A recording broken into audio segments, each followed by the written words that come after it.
On First at 9 this Wednesday, the 22nd of October 2025.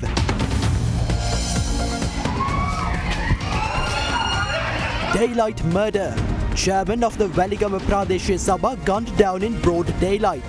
Police suspect detained underworld figure Midigama Ruan to be the mastermind behind the murder.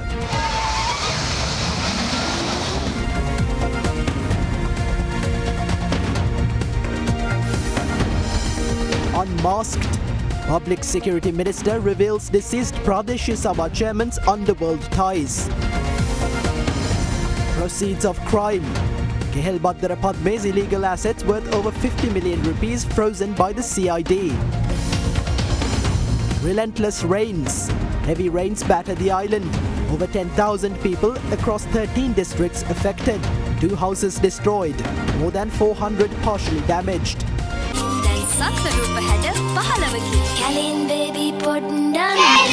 Homelands Expo 2025 Property Investment Forum and Exhibition. Join us on 11th October, Hilton, Colombo, from 10 a.m. to 6 p.m. Call 0710 111 444. This is Derana First at 9. Live from Studio 24 in Colombo. Good evening and welcome to First at 9 on Sri Lanka's premium news provider, Derana News Channel. I'm Tarindu Mahendra, joining you live with the latest in Sri Lanka and around the world. We begin with your top story this evening. Lasantha Vikramasekara, the chairman of the Waligama Pradesh Sabha and a member of the Samagijana Balawegaya, succumbed to his injuries after being shot this morning by an unidentified gunman. The incident occurred inside the chairman's office. Police suspect that Midigama Ruan, a known underworld figure currently detained at the Busa High Security Prison, may have orchestrated the killing. Waligama Pradesh Sabha chairman Lasantha Vikramasekara succumbed to his injuries after being shot in broad daylight around 10:30 a.m. today at his office. Today was his public day and the attacker had posed as a visitor. Dressed in a white shirt and wearing a black mask, the shooter entered the office and fired 4 shots at the chairman before fleeing the scene on a motorcycle with an accomplice. Vikramasekara, critically injured in the head, neck and chest, was rushed to the Mathura hospital but succumbed to his injuries. According to police, the shooter entered just as a woman was exiting the office after getting a document signed. The attacker reportedly took extra precautions, covering his fingers to avoid fingerprints and wearing a mask and glasses to conceal his identity. Investigations revealed that Vikramasekara had received threats against his life. He had written to the Inspector General of Police on August 29th, claiming that he feared for his life, citing threats from underworld gangs and a specific individual named Midigama Ruan, who had even made threats on Facebook. In his letter, Vikramasekara warned that he could be targeted when attending court or council meetings and requested urgent protection. However, police now say that no official threat assessment had confirmed an imminent danger at that time. Still, they note Vikramasekara had been concealing himself in various locations and only came to the Pradesh Sabha for official duties. He was also accused in connection with the previous shooting targeting a fellow council member, Tarakanana Kara, in July. That attack was later linked to Midigama Ruan's faction, who, according to investigators, may have been attempting to frame Vikramasekara. Police now suspect this same faction may be behind today's killing. The investigation is ongoing under the supervision of Southern Province SDIG Kitsiri Jayalat. Vikramasekara, who was elected to the Waligama Pradesh Sabha from the Samagijana Balawegaya, was appointed chairman under controversial circumstances in July after a heated contest. Meanwhile, several political figures expressed views regarding the murder of Waligama Pradesh Sabha chairman Lasantha Vikramasekara. We remember that during the election for the Pradesh Sabha, there was significant unrest. Criminal gangs appeared attempting to prevent Lasantha Vikramasekara from becoming the chairman of the Waligama Pradesh Sabha. Even council members went missing. It is in such a situation that this shooting of the chairman has taken place.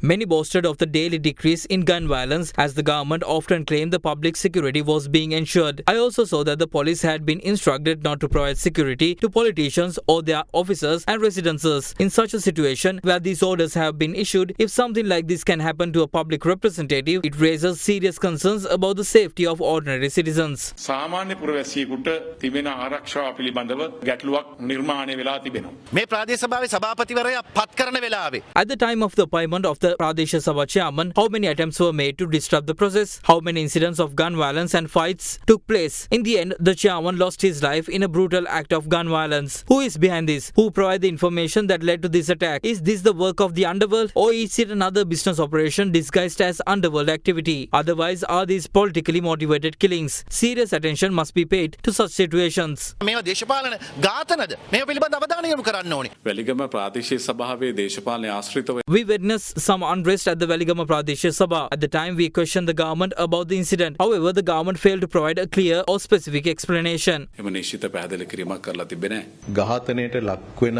පුරවැසියා The police are conducting investigations regardless of the status of the individual who was gunned down. 4 separate police investigation teams have already been assigned to investigate the matter. We need to see what connections lie behind this attack. It's essential to investigate whether this is a part of a broader criminal network. තවත් මකර අපරාධ ජාලයක කොටසක්ද කියන එක හොයන්න වෙන විමර්ශන හරහා මේ ප්‍රවණතාව කුමන පුද්ගලයෙක් වුණත් This was a public representative carrying out his official duties at the time. If the country is heading in this direction and if this trend is on the rise, serious action must be taken to put a stop to it. ඒ තත්ත්වය වෙනස් කිරීම සඳහා බලවත් පියවර ගත යුතු තියෙනවා. ප්‍රාදේශ සභාවට නෙමෙයි මේ හැමතැනම අනාරක්ෂිත. It's not just the Pradesh Sabha, nowhere in the country is safe. However, there is no direct threat to ordinary citizens, which is why we continue to move about in peace. Criminal gangs are operating with weapons and security has been provided to those who need it. Eliminating this criminal element will take time. Whether it's someone from the government or the opposition, at the end of the day, a human being has been gunned down and that should not happen. විපක්ෂය වුණත් පක්ෂය වුණත් මිනිස්සෙක් ඝාතනය වෙලා තියෙනවා. ඒක සුදුසු දෙයක් නෙමෙයි. Meanwhile, Minister of Public Security and Parliamentary Affairs Ananda Vijaypala stated in Parliament today that the fatal shooting of Veligama Pradesh Sabha Chairman Lasantha Wickramasekara was the result of a dispute between underworld gangs. A heated exchange occurred in the House when opposition leader Sajith Premadasa shared his views on the incident.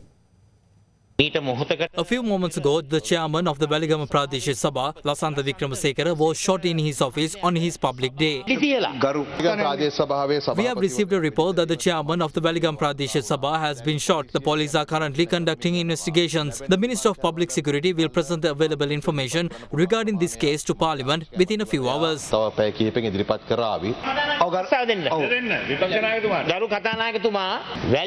chairman of the Veligama Pradesh Sabha was not an insignificant person. He was an elected public representative. What is the state of national security if even public representatives are not safe in their own offices during public day sessions? We have now been informed that Wickramasekara has succumbed to his injuries. Let us wait and see who is behind this incident. Please do not panic. I understand the emotional weight of this moment. We all feel deeply saddened by what has happened. An unfortunate incident was reported today at the Veligama Pradesh Sabha. The chairman has been shot dead. His past actions are now being circulated on social media, but that is irrelevant at this moment. He was legally elected as chairman. He was killed while serving in that capacity. There are even ministers here today who were imprisoned during the 1988-89 period, yet they now serve in high positions. It is the same with local government institutions. Our own security is also under threat. Some of us have had our security details removed by the government. If something happens to us, the government must take responsibility. As the opposition, we continue to criticize the government, and now in the opposition we face such threats. In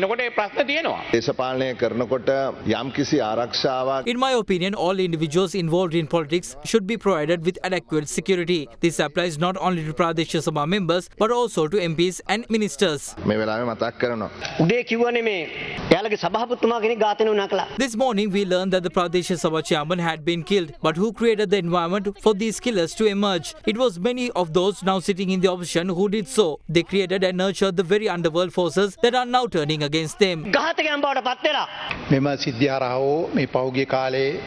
Despite this incident and other recent events, there is no indication that national security is under threat. The chairman of the Veligama Pradesh Sabha, Lasantha Wickramasekara, also known as Veligama Lasa, may have held the public office, but he was also involved in underworld activities. There are 6 court cases pending against him in Madara, Kurunagala and Galle. He had previously served time in prison and was released on a suspended sentence. He was linked to organized criminal networks. We have extradited several criminals from Indonesia who have revealed that Vikramasekara was in possession of illegal weapons. Investigations are ongoing. He most recently appeared in court on July 27th. There are numerous allegations, including a case related to narcotics trafficking. Several recent incidents involving gang violence appears to be connected. Even so, we do not condone extrajudicial killings regardless of the individual's background. As a government, we value all human lives and are conducting a full investigation. However, one political camp turned a known criminal into a public representative. Now, after his death, they refer to him not as a criminal but as a representative of the people. What I ask from the leader of the opposition and his party is this: if the individuals you nominate to public office truly abide by the law, such situations would not arise. යාඩියා T5 ස්කූටරයක් සමග අඟල් 32 LED TV එකක් නොමිලේ. The World Education Fair 2025's entrance free. Register now. As questions grow over the government's promised 25-year tax holidays for major investors despite IMF advice, Cabinet spokesperson Minister Dr. Nalinda Jayatissa clarifies that the Strategic Development Projects Act is being amended for broader reasons.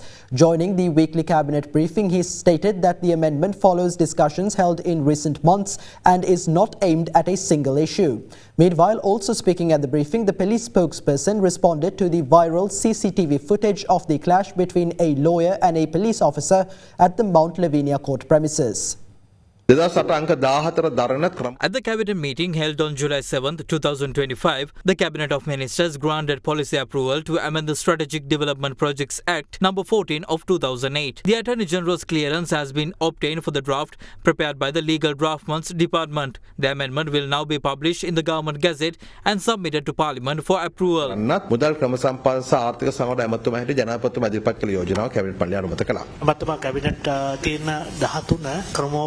සංවර්ධන ව්‍යාපෘතිගෙන ඒක ඇත්තට මොකද්ද සංශෝධනය කරලා තියෙන්නේ ඇයි සංශෝධනය කරේ අපි දන්නා පරිදි IMF එකකින් දාලා තියෙන ටැක්ස් හොලිඩේ දෙන්න බෑ කියලා. එතකොට සිනෝපැක් එකයි පෝට් සිටි වල තියෙන ආයෝජනයට අපිට ඒ ටැක්ස් හොලිඩේ අවුරුදු 25ක් දෙනවා කියලා තිබ්බා. ඒක දැන් දෙන්න බැරිකම හින්දා තියෙන මේක ඇමන් කරන්නේ. ඒකම කරුණක් හැටියට නොවේ.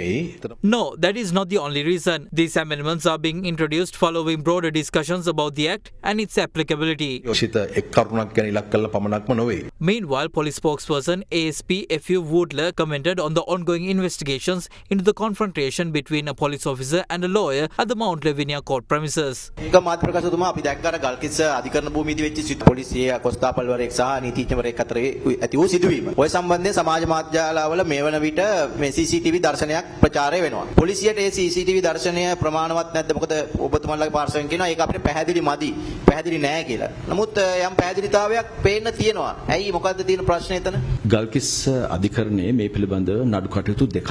Currently, there are 2 separate pending cases against the police officer allegedly for attacking the lawyer and against the lawyer for his conduct within the court premises. However, police maintain that the full video evidence along with other findings will be presented in a comprehensive report scheduled for release on November 17, 2025. Given the ongoing legal proceedings, I refrain from making further public comments at this stage. නඩු කටයුතු දෙකක් මෙහෙම අවස්ථාවකදී පිළිබඳ වැඩිදුර කරුණු කාරණා කීම සුදුසු නොවේ කියලා මම විශ්වාස කරනවා. The government is slated to hold Sri Lankan Day from December 12th to 14th in Colombo, aiming to foster unity through cultural exhibitions and community participation representing all districts and ethnicities. Meanwhile, cabinet approval was granted to reconstruct the Kuriyakaduan jetty under the medium-term budget framework. With that, here's more on these and other key decisions taken at this week's cabinet meeting.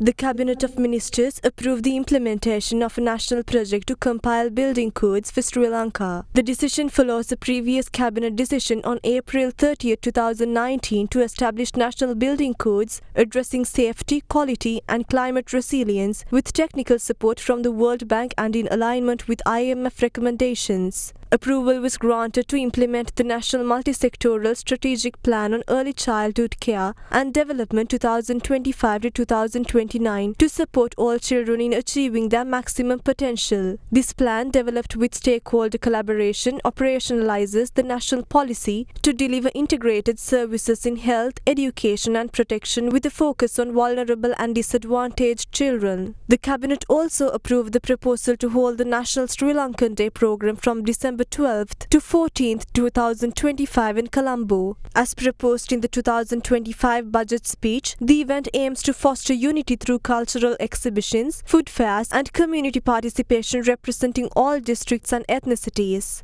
Cabinet greenlit the proposal to reconstruct the Kurikaduan jetty under the medium-term budget framework. Serving as a vital transport hub for Nainathiva and Delft Islands, the jetty's reconstruction addresses severe structural damage and supports regional connectivity, tourism and socio-economic activities. Cabinet approval was granted to award the procurement of 1,900,000 vials of 1 gram meropenem vaccines used to treat acute bacterial infections to United Biotech Private Limited India for $1.99 million.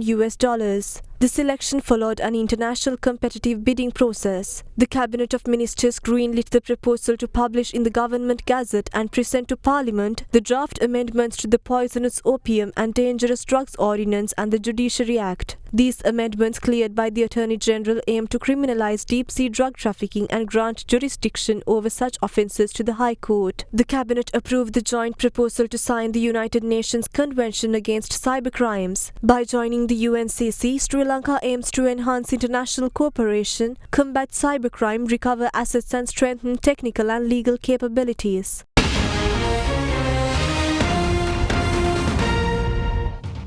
Welcome back to First at 9. Now, the torrential rains lashing the country have left over 10,000 people in 13 districts affected, while destroying 2 houses and causing partial damage to over 400. The Department of Meteorology reports that the low-pressure system above Sri Lanka's northern coast is likely to bring moderate to heavy rainfall to several provinces tomorrow. Following continuous heavy rainfall experienced across the island in recent days, sluice gates of several major reservoirs were opened to manage excess water levels. However, in light of the rainfall patterns recorded yesterday, the Irrigation Department took steps to close a number of spill gates. In Anuradhapura, 4 sluice gates of Rajanganaya and 2 each of Angamu and Kalavavu currently remain open.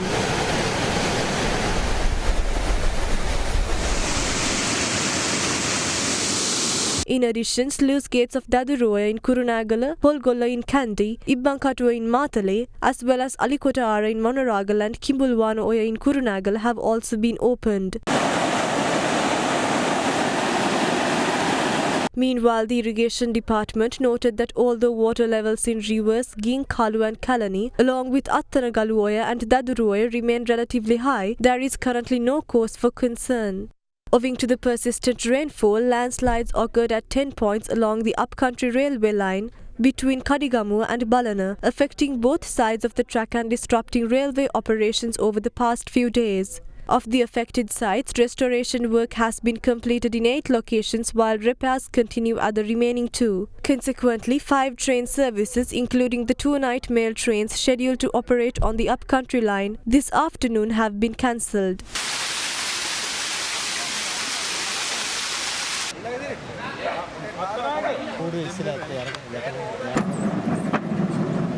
In light of the prevailing situation, the landslide warnings issued by the National Building Research Organization remain in effect today for 11 districts. In the meantime, several byroads remain submerged and minor flooding has been reported in a number of areas due to the incessant rains.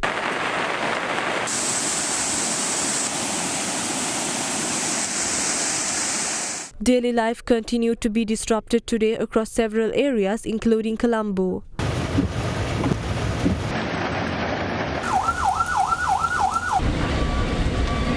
Meanwhile, the Department of Meteorology reports that the low-pressure system hovering above Sri Lanka's northern coast is likely to bring further rainfall to several parts of the island. The prevailing situation is further intensifying and is moving towards the Bay of Bengal. We anticipate the prevailing heavy rains to continue until the 25th of this month.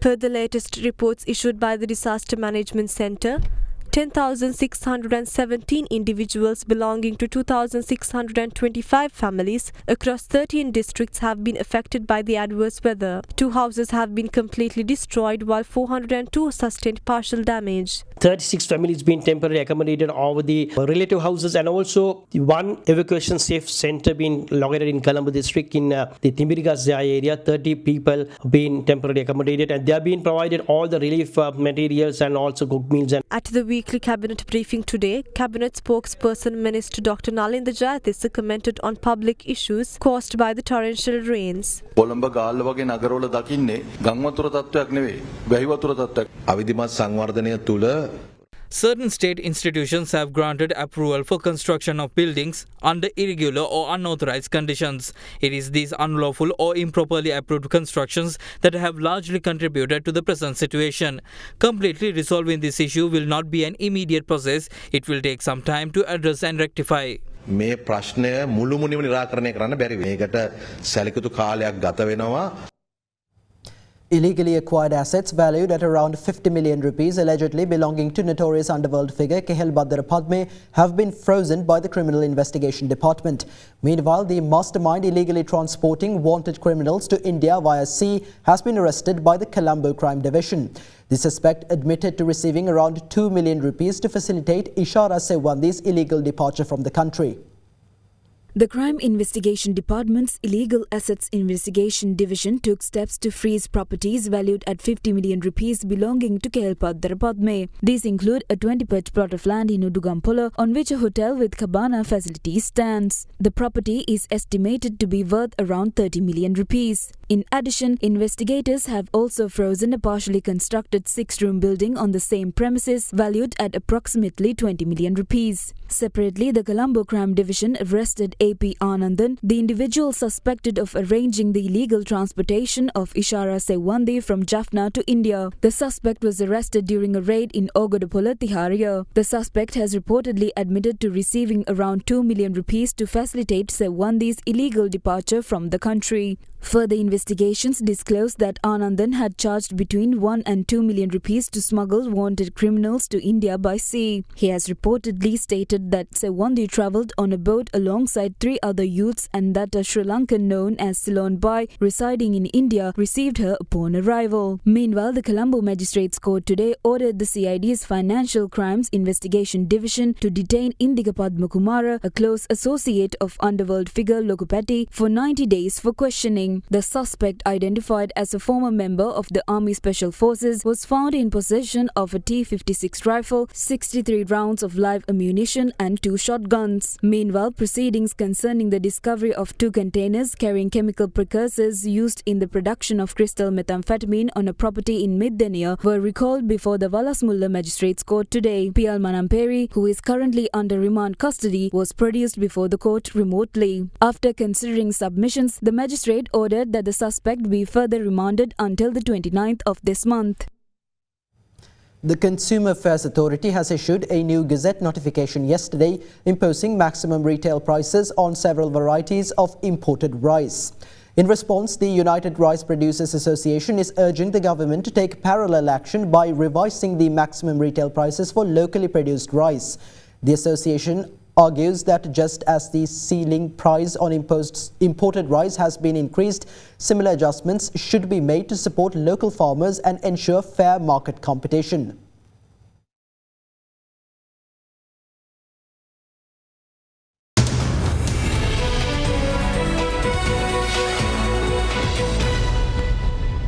Welcome back to First at 9. Now, cargo volumes at the Hambantota International Port have surged by 151% year-on-year, reaching over 6 million metric tons by September 2025, a leap from just under 2.4 million during the same period last year.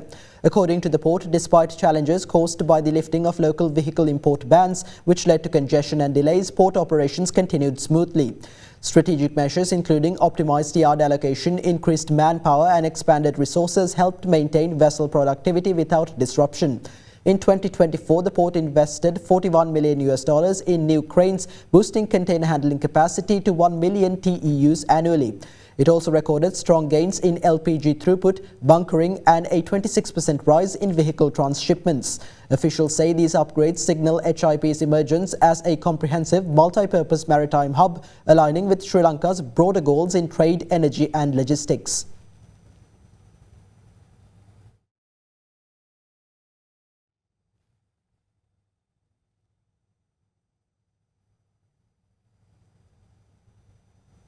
The Colombo Bourse closed in positive territory today as a result of price gains in counters such as John Keells Holdings, Commercial Bank of Ceylon and Vidul Lanka. The benchmark ASPI gained 7.45 points to close at 22,791.07, while the more liquid S&P Sri Lanka 20 decreased by 7.21 points to end the day at 6,276.86. Market turnover was 6.61 billion rupees. Foreign participation in market activity remained at subdued levels, with foreigners closing as net sellers, with foreign sales worth 235 million rupees.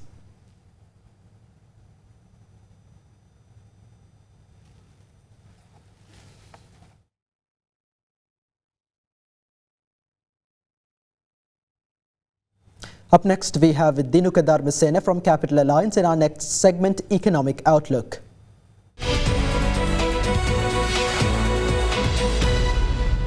Tea output rose marginally in the first 8 months of 2025, while rubber production declined and coconut production grew steadily. Industrial activity strengthened, with overall output up 7.6% year-on-year in August, led by gains in apparel, petroleum and construction materials. The average weighted prime lending rate dropped by 26 basis points to 7.93%, while the call month rate rose marginally higher to 7.89%. In the fiscal sector, government securities remained in strong demand, with T-bill and T-bond auctions oversubscribed by about 1.3 to 2.2 times, while yields held broadly stable.